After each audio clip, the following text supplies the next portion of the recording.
G36 is definitely one of the most beginner-friendly weapons out there, but what about the Insurgent side? And are there other weapons that can match the cheapness and user-friendliness of the G36? That's what I'm gonna be talking about in this video, and yeah, let's go.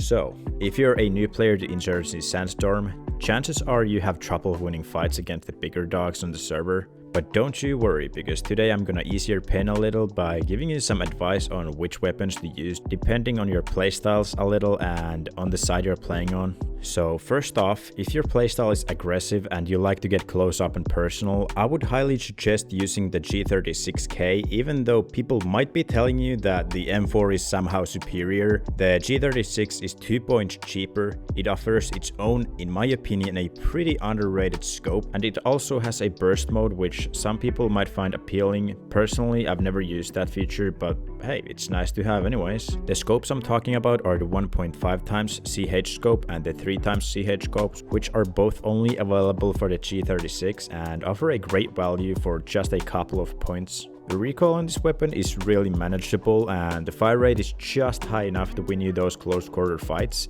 Another good alternative to the G36 is the AUG. It costs the same amount of points and it's relatively same overall, but the AUG has a slower fire rate, meaning it's a bit more controllable, making it a better choice for a calmer playstyle. Now on the other hand, we have the slow and steady playstyle used by people who want to advance more calmly and tactically, checking their corners and taking their time, and in that sort of playstyle I would definitely suggest using the G3. Being chambered in 7.62 by 51 NATO, this thing will rip through everything and anything on its way, offering a lot of stopping power for just 4 points and leaving you with a lot more options when it comes to attachments and other equipments as well. I highly suggest using it on semi mode though, because the full auto recoil is insane, and with the magazine only having 20 rounds in it, it won't do you any good. So just drop a magnified holo or a 4x SU-230 scope on it and you'll be absolutely golden with it. Now the whole secondary business I want to keep short and simple. The only two pistols you want to be going for are the L106A1 and the PF940 aka the Glock, both of which have a large magazine and a good sights. Now I wouldn't recommend using any pistol attachments because the amount of times you're going to be using your secondary are close to zero, so there really isn't any point to wasting your precious points on that.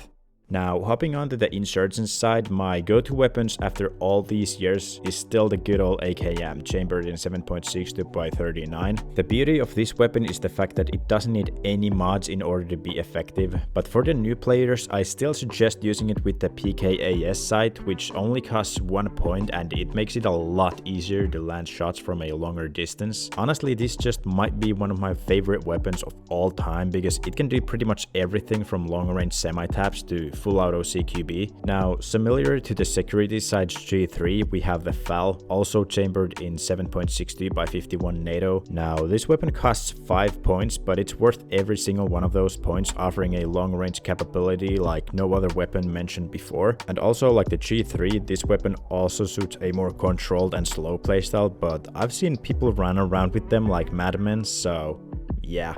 Now, coming to the secondaries on the Insurgent side, the only two pistols I recommend going for are the Browning HP and the M9, both of which have a large magazines and are relatively easy to use. So, long story short, the weapons I suggest beginners to use are the G36, AUG, G3, AKM and the FAL. Each of them offers something different but are still relatively easy to use. Now I hope you found this video even a little bit useful, and if you did, please leave a like and subscribe to the channel. And yeah, that's it for today, and I'll see you guys in the next video. Bye!